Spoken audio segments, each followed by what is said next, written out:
This morning I want to share with you one particular sutra. So as we know, the Buddha, after his enlightenment, he has been working for 45 years. And after he passed away, later on, the new generation of monks put his teaching together into something called Tipitaka, or the Pali canon. So in Thai version, we have 45, which is the same number of his working year. 45 books of Tipitaka. Some scholars said the teaching of the Buddha, if we count, should be around 84,000 teaching discourses. Too many. How can you learn them all? 45 years, 84,000 discourses. To keep it short, it's coming down to three things, which is Sila, Samadhi, and Panya. Sila is what? Precept. Samadhi is concentration, and Panya is wisdom. It's coming down to three things. From 84,000 teaching can be grouped into three headings: Sin, Samadhi, and Panya. Ethical conduct, concentration and wisdom. Ethical conduct, again, we learned that is about self-control and purification of body and speech. But when it comes to the mind, we need concentration, which is meditation. It's the tool that helps monks purify the mind. Not only that, the Buddha points us to, develop something called wisdom.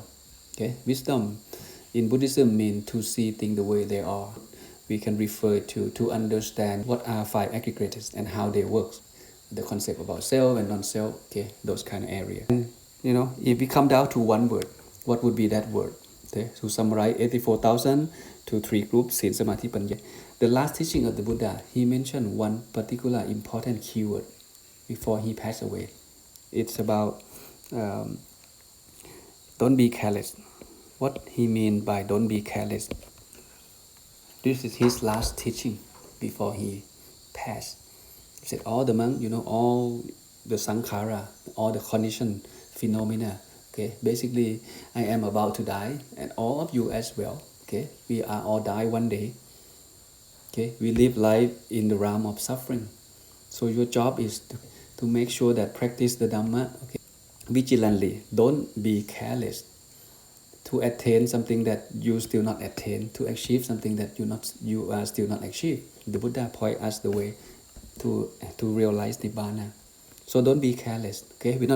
This is broad. What it mean by don't be careless? How do we know that we're not careless? The technical term today is again called sati. Sati is mindfulness.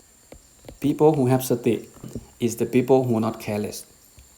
If you are mindful, you are the person who are not careless. So start from here. As you study more and more teaching of the Buddha, you will hear this word a lot. Because sati is a good foundation for someone to be good in anything. To study, to do the work, to drive the car, to cook the food, you need to have sati. You need to be mindful of what you do. And same thing in practice the meditation. Sati has to be there. And another vocabulary that you may encountering with, usually sati come with another word called sampachanya. Sampachanya come with sati. Sampachanya means wisdom. You are mindful of your body and mind, fully aware of your body and your mind. So sati sampachanya go together. Sati help you to stay focused, and sampachanya help you to think clearly of what to do in that particular situation. When you cook, you know that you are cooking. You're not supposed to do something else besides cooking. And that's called sati. You focus on the cooking. And while you are cooking, you also know what kind of food that you are about to cook, what kind of ingredient you should put things together, how much sugar, how much salt you want to put in your soup. Something like that. This is sati and sampachanya, or mindfulness and wisdom working together. And this is how we can call ourselves not a careless person, from Buddhist perspective. And that is why the teaching today, as you can see, in this Mahaassapura Sutta, the Buddha trained the monk, and this is how he trained the monk. He said, we are endowed with modesty, fear, and blame. So when you study by yourself, you will be encountering with the term that you may not understand. And that is why, to me, when we go back to the Pali, this is the original teaching, and then it gets translated to English. So when you read the English books, different translator use different vocabulary. But when we go back to Pali, it's always the same. We are endowed with modesty and fear of blame. What is fear of blame? Fear of blame point to the word called hiri. Have you heard about this word? Hiri and otappa. Okay. T-A-P-P. Okay. Hiri otappa is a Pali word. Hiri means shame. Shame. We feel shame to do something bad. Okay. Otappa means you are fear of doing evil. Hiri otappa. Again, these two words come together. These two words will save the world. If people fear of doing bad, if people feel shameful to do something bad, okay, there will be no one do something bad. Even though no one see it, but you will not do it anyway because you feel shameful. Let's say stealing someone's stuff.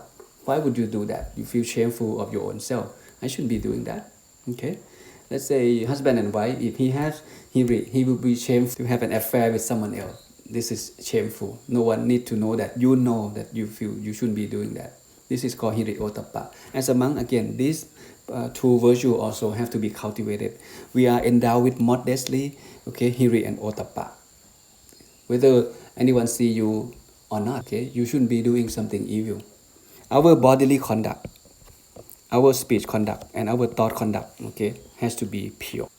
Bodily, again, bodily and speech point to precept or sila, right? Plus manner, many manner, good manner that you guys have to cultivate as a new monk. Thinking, okay, we need meditation or concentration. Thought, how can we purify our thought? How can we control the thinking not to thinking bad? Again, meditation can help that to calm the mind down, okay, to purify the mind and help us, cultivate good attitude toward ourselves and others. And our mode of living is perfectly pure. The mode of living, monks, we live by the support of the lay people. Okay, we don't cook ourselves. We get the bowl, we go arms around in the village and people give us food. Okay, so we don't be a tricky person. Okay, we don't demand for anything. We don't become a choosy person. Whatever people offer, we appreciate, we eat, and then we share with them our gratitude. Okay, we don't demand for anything. That's the mode of living of a monk, of a good monk. And continue guarded your sense door. Okay, 5 of them. Okay, your eyes, your ear, your nose, your tongue, okay, your physical, and your thinking. 6 sense door. This is the door that we can call the Mara can come and get you. They come in 6 door. If you keep your door closed or you guard your door well, the Mara cannot come. This is true. It sounds simple, but it's true. That's how it works. Because suffering comes from thinking. Okay, why we suffering? Because we see something we want to have. Then your mind go outside and crave for having that thing. If you cannot have it, you even more suffering. But if you guard your sense door well, what you see is just seeing, don't thinking. You acknowledge, okay, that's the new phone, that's the new car. You just acknowledge what you see, what you hear. If you're mindful enough, okay, you see the woman, okay, it's a woman. You don't think further than that. You see the new phone, you see the newspaper, you watch the television. You just acknowledge it, but you don't allow that information, negative information, to come and get you. Okay, and that's called sati. Protect your sense door. And then we are moderate in eating. See, it's coming down to being mindful. Mindful of what we see, mindful of what we hear, mindful of what we eat. Mindfulness is sati. Okay, keep the word in mind all the time. We are intent on vigilance. That means you cannot be lazy. You cannot be lazy. Don't be lazy. In practice, wakefulness. Wakefulness means you practice meditation, walking meditation, breathing meditation, sitting meditation. Whenever you have time after you finish the meal, you focus on meditation practice. When you study Buddhist text, you need to think yourself back to the time of the Buddha. Back then there was no school. Okay, when you ordain, you pretty much on your own. You go get food in the morning in the village. You get food, you find the tree or the hut and you sit down and then you eat. Your eating is done, and after that, the whole day, what the monk do? The monk just practice meditation. There was no book for him to read. There was no class for him to attend. There was no Facebook, no YouTube for him to watch. You basically practice pretty much on yourself. We are intent on vigilance. That means you practice wakefulness. Don't be lazy. Don't just eat and sleep somewhere. No. And then you live your life, okay, mindfulness and clear consciousness. Again, this is back to the word sati and sampachanya. Always show up every time the Buddha teach the monk how to train themselves. So here, as you can see, okay, he start off with you cultivate the good conduct by feeling shameful of doing something bad, by fear of doing something evil, whether anybody see you or not. Learn and observe precept. Keep your precept perfectly pure. Okay, bodily action, verbally action pure. This will help you to purify your mind through meditation more effectively. And not just that, okay, being a monk, people are respect us. Make sure that you are, having a good manner. You live life purely by not, be a tricky person, by not demand, by not be choosy person. Just live, whatever we receive from the lay people, and we feel appreciate that. Protect your sense though, okay. It also help to calm your mind down.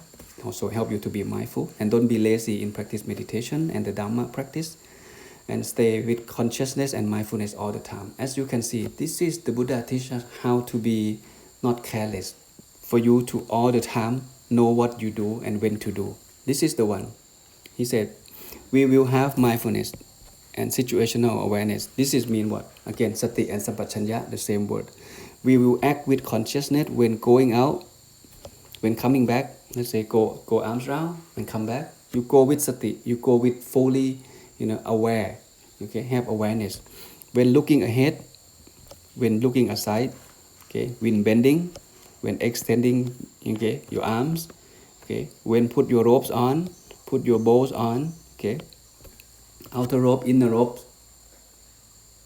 when eating, when drinking, when chewing, when tasting, 100% mindful. Sati has to be there. When urinating, when defecating, when walking, when standing, when sitting, when sleeping. Okay, we come back to that. Waking up, upon waking up, when you speak, and when you keep silent. Even though when you sit here listen to the Dhamma, you have to be mindful and maintain your sati. Every single moment, every single activity all day long, from the time you wake up until the time you go to bed, you have to maintain sati or mindfulness and sampachanya together all the time. And this is what the Buddha means by not be careless.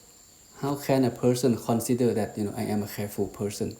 One time a group of the monks sit then and they just get together and then they talk about something. The Buddha happened to pass by and the Buddha asked them, what are you guys talking about? Okay, we talk about how not to be careless. And the Buddha asked each monk, what do you mean from your understanding? What it means by not to be careless? One monk said, I think of death, okay, very often. He said, how often? Maybe once a day. Okay. And another monk said, I think of sickness, because from time to time, okay, I myself get sick and the people I know get sick, so this reminds me not to be careless. And he asked another monk, when I do the morning chanting and evening chanting, the chanting remind me of we born, we get sick, and then we die. From that kind of practice on the daily routine as a monk, it helped me, remind me not to be careless. The Buddha said, this is not enough. And the monk said, how come? I think of death once a day. Another man said, think of death, once a week. Another man said, I think of death, morning and afternoon and evening. The Buddha still think that is not enough. In his opinion, he said, the monk should think of death every breath you take. Every food that you put into your mouth, every spoon, you have to remind yourself that, hey, death is coming. Death is awaiting. When you reflect on death or morananusati, it helps your mind to come back. It helps your mind to let go. It helps your mind not to cling on anything. Even, let's say you get mad of someone, but you remind yourself that, what's the point of me getting mad, crowded my mind, okay? Because that person, no matter how much he hate me or how much he loved me, okay, all of us have to die anyway. So today I don't know whether I can survive or not.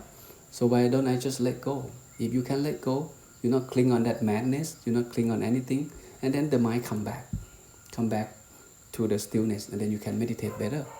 This is how the Buddha teach us, not to be careless by thinking of death every single breath that you take. And in fact, how long can we live? We don't live very long. We only live as we breathe.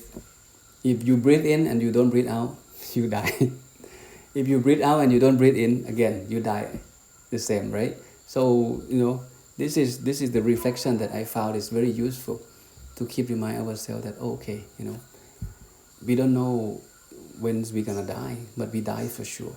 Okay, so every breath you take is very meaningful. Okay, back to here. What it mean by sleeping with mindfulness? When we sleep, we don't know anything. When your head touch your pillow, you basically gone. Your consciousness is gone. So what is mean by sleeping with mindfulness? From my point of view, okay, one thing we can look at it is something like this.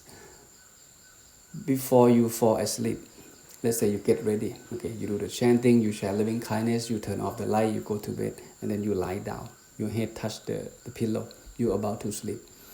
It's good to bring your mind back together, okay, just similar to meditation, but in the sleeping position. Bring your mind together and stay still, okay, and remind yourself that, hey, this body need to rest. So, even though you want to continue doing your thing, but the body need to rest. Now it's time for me to rest. And then you set the alarm clock that you will wake up at 4:30. You remind yourself, I will take a rest, and when my body is fully rest, I will wake up upon the alarm ring. That's one thing you can do. So you kind of remind yourself that, okay, I will wake up when the alarm clock is ring, because tomorrow I have something else to do. And when the alarm clock ring, you hit the stop button, and then you wake up right away, because you already remind yourself before you sleep. You hit the stop button, you go brush your teeth, wash your face, put your clothes on, and come for morning chanting and carry on your day. Okay, this is mindfulness of sleeping. And another thing is that we may not know whether we will wake up or not. So when you sleep in the sea of merit, in the sea of goodness. You spend 1 or 2 minutes, reflect on your good behavior, something that happened to you throughout the day. Maybe something good, maybe something bad. Just reflect on life, okay? If something good, you learn how to appreciate. Maybe the poor people offering you food in the morning, maybe your friend give you advice, okay? Maybe people do good to you. So you reflect on that and you appreciate that. On the other hand, if something bad happened or went wrong that day, okay, maybe someone said something bad to you, maybe you did something bad without intention, and forgive others. Okay, learn how to forgive and forget. Okay, forgive yourself and forgive others, and then forget it. So you better sleep in peace, not sleep in worry, not sleep in doubt, not sleep in mad, or get angry at someone before you go to bed. And that mind is not good. And that's sleeping with mindfulness.